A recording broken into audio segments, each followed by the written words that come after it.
Imaginez un homme de seulement 61 kg mais capable de frapper avec une puissance telle qu'il projetait des adversaires 2 fois plus lourds que lui.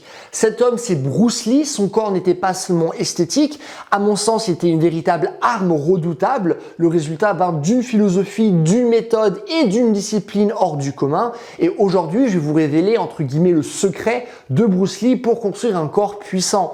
Vous verrez qu'il ne s'agit pas d'une recette magique, mais vraiment 2-3 principes profonds que vous pouvez aussi appliquer à vos entraînements pour devenir plus fort, plus athlétique et plus explosif. Je me baserai sur ses anciens cahiers d'entraînement, les livres à son sujet et également ses interviews publiques. Mais avant ça, mini intro, moi c'est Clément, je suis un préparateur physique diplômé et je vous aide à construire un corps qui est fort, souple et qui bouge vraiment bien. La première raison, c'est l'intégration entre arts martiaux et entraînement fonctionnel. Parce qu'en fait, Bruce Lee ne s'entraînait pas pour avoir des gros muscles, mais pour avoir un corps utile qui est également efficace en combat. Et donc chaque kilo sur son corps devait servir à quelque chose. Générer de la vitesse, de la force, de l'endurance, surmonter les résistances rapidement, etc. Et donc par exemple, il ne cherchait pas à devenir massif comme un bodybuilder, mais il cherchait à maximiser son rapport force-poids. Et du coup, par rapport à ça, il faisait beaucoup de travail de force maximale avec des protocoles courts et très intenses pour mieux recruter son système nerveux. Et il mélangeait ça à du travail classique de musculation pour avoir une base musculaire. Donc il utilisait les poids libres, les exercices au poids du corps, les isométries et surtout beaucoup de travail explosif. Et le résultat, c'est qu'il avait un corps sec, nerveux entre guillemets, où chaque fibre musculaire était prête à délivrer de la puissance instantanément entre guillemets. Ça, c'est vraiment quelque chose que je vous répète beaucoup sur ma chaîne, c'est que être fort, ce n'est pas seulement être musclé, soulever lourd, c'est avoir un corps qui sait réellement faire quelque chose. Est-ce que vous êtes fort, souple, endurant, capable de sauter, frapper, répondre à des situations complexes, etc. Et c'est vraiment cette démarche utilitariste de l'entraînement de Bruce Lee qui est rarement utilisé de nos jours. Et c'est un pilier majeur de la puissance de son corps. Et en fait, aujourd'hui, les gens s'inscrivent généralement dans une seule démarche d'entraînement. C'est-à-dire que soit ils soulèvent seulement des poids, soit c'est juste de la calisthénie, soit c'est juste de la natation, etc. Et en fait, ainsi, les gens s'intéressent à des contenants de mouvement. Ah, moi, je suis un nageur. Ah, moi, je suis un gymnaste, un go muscu, etc. Mais personne s'intéresse seulement au contenu de différents contenants. Et rares sont les personnes qui s'insèrent justement dans une démarche généraliste. La deuxième raison, c'est son approche scientifique et expérimentale. Parce que Bruce Lee passait son temps à tester, à lire, à prendre des idées vraiment de partout et à les adapter. Et donc en fait, il s'intéressait à la boxe, à l'haltérophilie, à la gymnastique, à la physiologie, même à la danse. Il a d'ailleurs même remporté le championnat de danse de Cha-Cha de Hong Kong en 1958. Et il gardait dans son portefeuille une carte, il me semble, avec 108 pas de danse Cha-Cha différents. Et il développait de nouveaux mouvements qu'il notait dans un carnet personnel intitulé Cha-Cha Fancy Steps. Et en fait, il mélangeait toutes ces structures pour créer un entraînement sur mesure. Donc par exemple, il utilisait déjà les élastiques, le travail en circuit ou encore des exercices de gainage dynamique, alors qu'en fait, à l'époque, presque personne ne faisait ça. Donc il refusait le dogme. Sa logique était simple, c'est garder ce qui marche et rejeter le reste.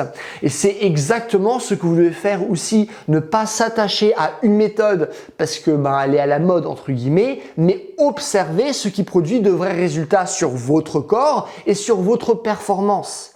Et l'analogie que je partage souvent, c'est celle du chauffeur. C'est-à-dire que si vous avez une voiture mais qu'elle est conduite exclusivement par votre chauffeur, est-ce que c'est réellement votre voiture? Est-ce que vous la comprenez réellement?